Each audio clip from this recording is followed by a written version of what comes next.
Kozhikode medical കോളേജിലെ മരുന്നുക്ഷാമത്തിന് പരിഹാരം കാണണം എന്നാവശ്യപ്പെട്ട് M K Raghavan M P നടത്തുന്ന ഉപവാസം തുടങ്ങി. മെഡിക്കൽ കോളേജിന് മുന്നിലാണ് 24 മണിക്കൂർ നീളുന്ന ഉപവാസം. സമീർ സി മുഹമ്മദ് തയ്യാറാക്കിയ റിപ്പോർട്ട് കാണാം. കോഴിക്കോട് മെഡിക്കൽ കോളേജിൽ മരുന്നുക്ഷാമം രൂക്ഷമാണ്. ഈ മാസം 10-നാണ് മരുന്ന് വിതരണക്കാർ വിതരണം നിർത്തിവെച്ചത്. അവർക്ക് സെപ്റ്റംബർ വരെ ലഭ്യമാകേണ്ട 90 കോടി രൂപയുടെ കുടിശ്ശിക ഉണ്ട്. അത് ഇതുവരെയും തന്നു തീർക്കാൻ സർക്കാരിന്റെ ഭാഗത്ത് ഒരു നടപടിയും ഉണ്ടായിട്ടില്ല. ആ പശ്ചാത്തലത്തിലാണ് അവർ സമരം പ്രഖ്യാപിക്കുന്നതും പിന്നീട് ഇത്തരത്തിലുള്ള മരുന്ന് വിതരണം നിർത്തിവെക്കുകയും ചെയ്തത്. ഈ സംഭവവുമായി ബന്ധപ്പെട്ടാണ് ഇപ്പോൾ കോൺഗ്രസിന്റെ ഭാഗത്തുനിന്ന് ഒരു പ്രത്യക്ഷ സമരം ആരംഭിച്ചിരിക്കുന്നു.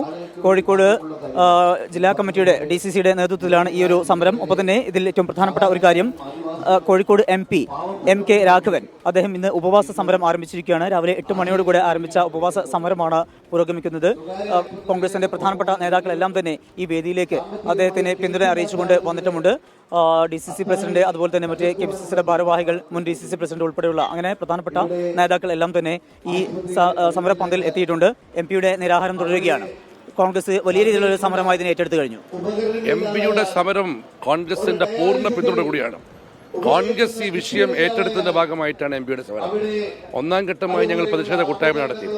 10 ദിവസമായി കോഴിക്കോട് മെഡിക്കൽ കോളേജിൽ മരുന്നില്ല.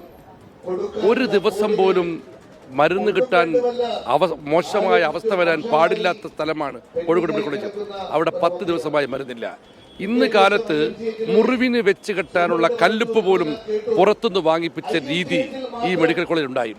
എന്നിട്ടും ഇന്നലെയാണ് ചർച്ച നടക്കുന്നത്.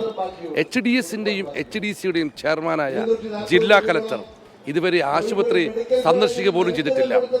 ജില്ലയുടെ ചാർജുള്ള മന്ത്രിയുടെ താല്പര്യം ബേപ്പൂർ ഫെസ്റ്റും വാട്ടർ ഫെസ്റ്റും നടത്താനാണ്. അദ്ദേഹം തിരിഞ്ഞു നോക്കിയിട്ടില്ല. ആരോഗ്യമന്ത്രി മൗനം പാലിക്കുന്നു. ആരെടുത്ത് പറയും, ആരിടപെടും, എവിടുന്ന് നീതി കിട്ടും? ഏതായാലും വലിയ രീതിയിലുള്ള സമരവുമായിട്ട് കോൺഗ്രസ് മുന്നോട്ട് പോവുകയാണ്. കോഴിക്കോട് നിന്ന് രാജേഷ് വെള്ളരിക്കൊണ്ടിനൊപ്പം സമീർ സി മുഹമ്മദ്, 24.